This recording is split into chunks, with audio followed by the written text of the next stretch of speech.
हर महीने आता हूं।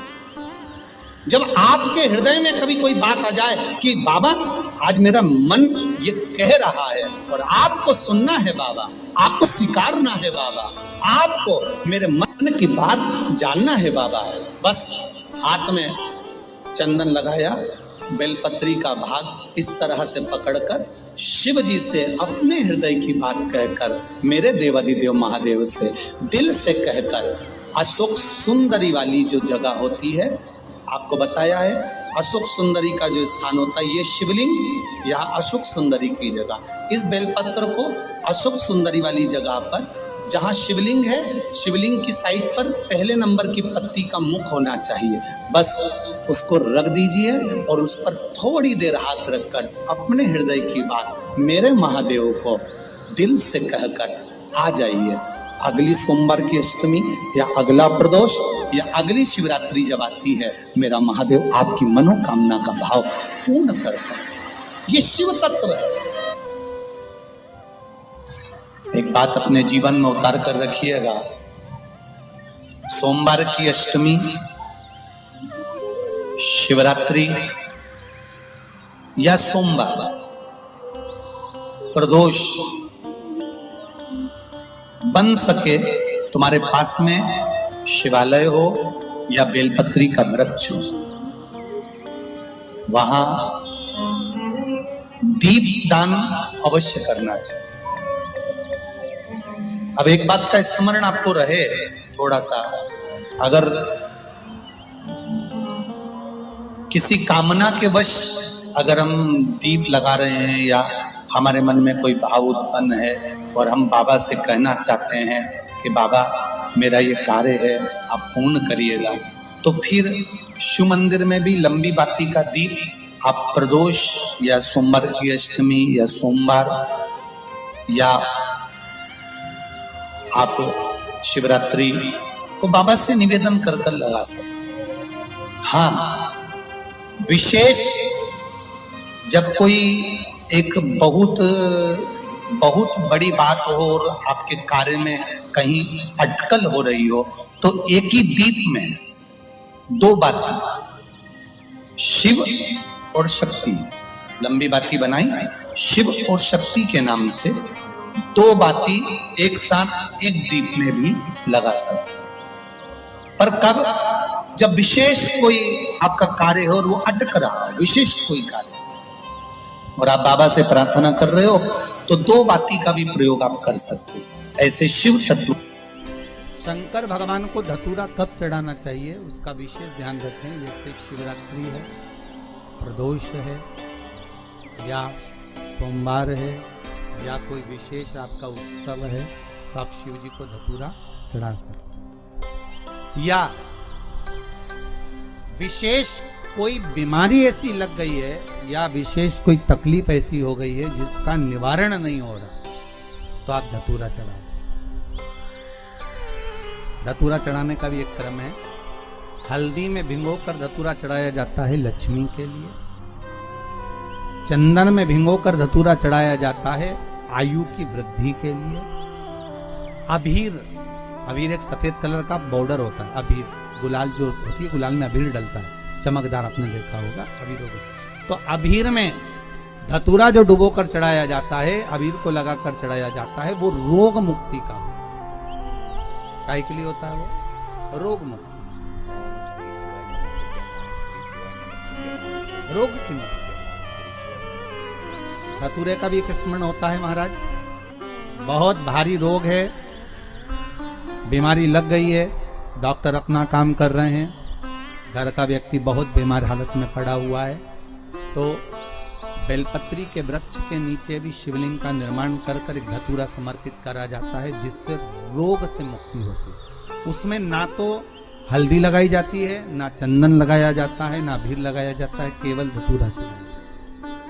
जिसके जीवन में हमेशा कांटे ही मिले हैं, बेटी बड़ी हुई तो घर में मायके में दुख देखा, और मायके से गई ससुराल में तो ससुराल में दुख देखा, ससुराल में भी दुख देखने के बाद में भी पति को बहुत कुछ काम खुलवाया, बहुत धंधे खुलवाए, नौकरी लगवाई, पर वो पति बार बार छोड़ कर आ गया, बार बार तकलीफ भोग रहा है, बार बार कष्ट भोग रहा है। फिर थोड़े दिन काम करता है, थोड़े दिन छूट जाता है, फिर व्यापार में बढ़ता है, फिर छूट जाता है, फिर कोई दुकान खुल गई, थोड़े दिन अच्छी चली, फिर वापस वहीं घर पर आकर बैठ गया। अर्थात उसके जीवन में वो शूलता चल रही है। तो बाबा देवाधिदेव महादेव कहते हैं ये 3 घड़ी, 3 पल, 3 नक्षत्र, 3 समय, 3 दिन में जो शूल मुझे समर्पित करता है उसके जीवन से मैं शूल हटा देता। वो 3 दिन लिखे स्कंद पुराण में।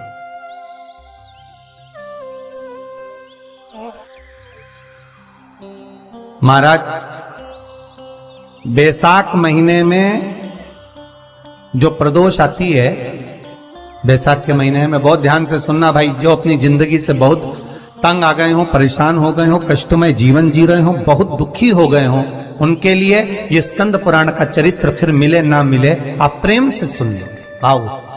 पहला, बैसाख महीने की प्रदोष, चाहे वो शनिचरी प्रदोष हो, चाहे रविवार की हो, सोमवार की हो, मंगल की हो, बुधवार की हो, गुरुवार की हो, शुक्रवार की हो, शनिवार की हो, कोई भी वार की हो, पर बैसाख महीने की प्रदोष, प्रदोष काल में शाम का समय सूर्य डूब रहा हो, बस डूबा ही हो, और उस समय पर सूर्य के डूबन के तुरंत बाद बाबा को धतूरे के साथ में बेलपत्री ना चढ़ाते हुए बेलपत्री के वृक्ष के 7 कांटे बाबा के शिवलिंग पर समर्पित करे जाते हैं महाराज, अपनी जिंदगी में अड़चनों को हटाने के लिए। फिर आप जिस व्यापार में उतरे, जिस व्यवसाय में उतरे, जिस नौकरी में उतरे, आप दिल से करें, आपको तरक्की मिलेगी। आप हार नहीं सकते, नीचे नहीं आ सकते, उन्नति पर ही चढ़ेंगे। एक वैशाख मास की प्रदोष, दूसरा शिवरात्रि के दिन मध्याह्न का समय। महाराज जो बड़ी शिवरात्रि होती है माघ की, बड़ी शिवरात्रि के अंतर्गत मध्याह्न का समय, दोपहर के ठीक 12 बजे, चाहे फिर वो कोई भी दिन हो महाराज, शिवरात्रि जिस दिन पड़ रही हो,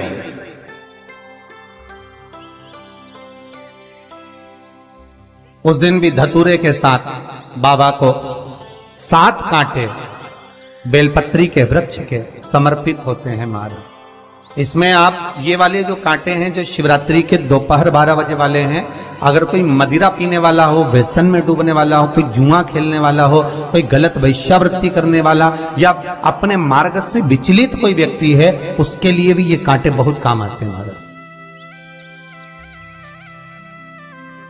दूसरा, पार्वती तेरे द्वारा तेरे नयन अश्रु से जो प्रगटा हुआ बेल का वृक्ष है,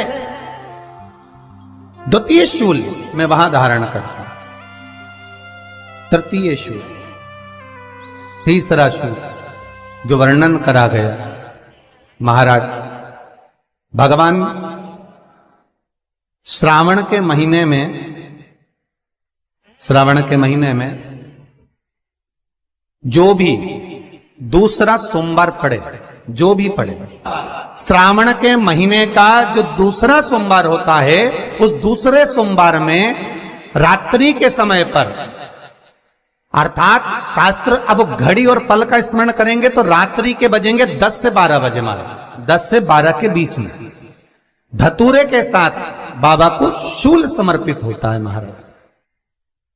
ये भी हमारी बाधाओं को, हमारी तकलीफों को, व्यापार व्यवसाय के लिए, नौकरी सर्विस के लिए, बहुत सारे एग्जाम में आप बैठ लिए, गवर्नमेंट एग्जाम के लिए बैठ लिए, नहीं हो रहा, ये 3 बार मेरे शंकर को बेलपत्री के वृक्ष के शूल समर्पित होते हैं, उसका आनंद पाना और उससे अपने को सुख प्राप्त करना।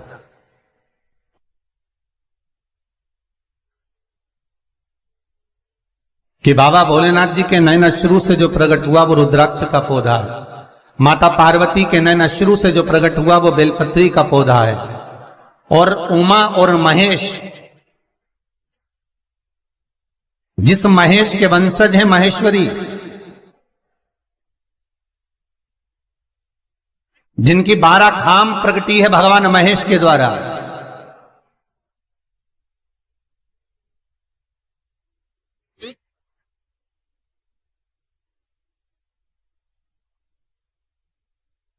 वो महेश और उमा, उमा और महेश का जो चरित्र है कि उमा और महेश का जब प्रागट्य हुआ, उमा और महेश जब दोनों आनंद में विभोर होकर जब चलते हैं और दोनों के बैठने से तप मुद्रा से जो पौधा उत्पन्न होता है वो शमी का पौधा है।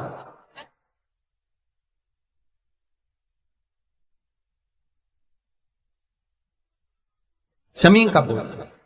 तो एक बात ध्यान रखिए, शिव जी के द्वारा जो निर्मित हुआ उसमें कोई शूल नहीं है, उसमें कोई कांटे नहीं है। पार्वती के द्वारा जो निर्मित हुआ बेलपत्री का पौधा, उसमें कांटे हैं। और पार्वती के मिलन से भी जो उत्पन्न हुआ है शंकर के साथ में, उसमें भी कांटे हैं। शमी के पौधे में भी कांटे हैं, शमी के वृक्ष में भी कांटे हैं।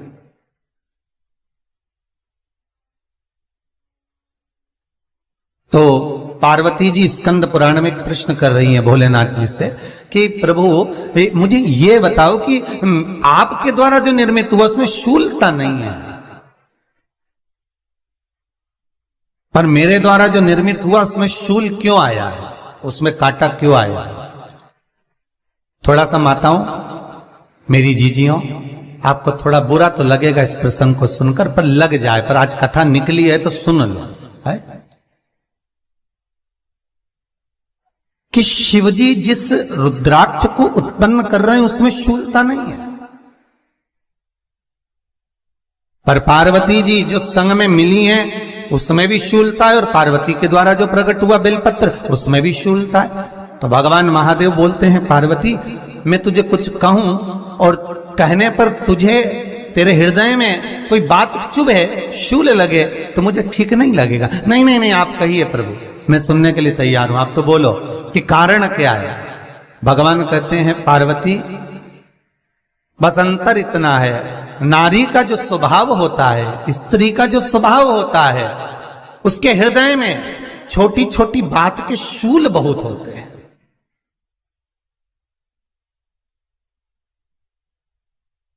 जेठानी ने ये कह दिया, देवरानी ने ये कह दिया, तुम्हारी मम्मी ये बोल दी, तुम्हारे पापा ने ये कह दिया, तुम्हारी बहनों ने ये कह दिया, तुम्हारे भाई ने ये कह दिया, तुम्हारे रिश्तेदार ने ये बोल दिया। ये नारी के भीतर ये शूलता रहती है।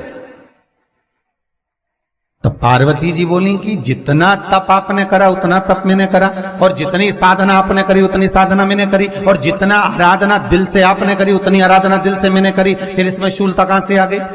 भगवान शिव बोले, बस पार्वती बात इतनी सी है कि जब मैं आराधना करने बैठता हूं तो मेरी दृष्टि में सम्मुख में कुछ नहीं होता।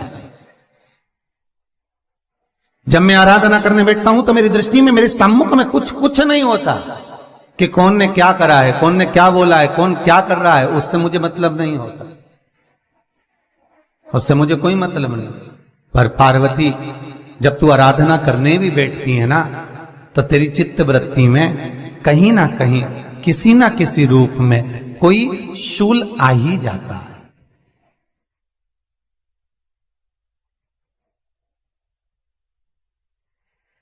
कई माताओं की आदत देखी साहब,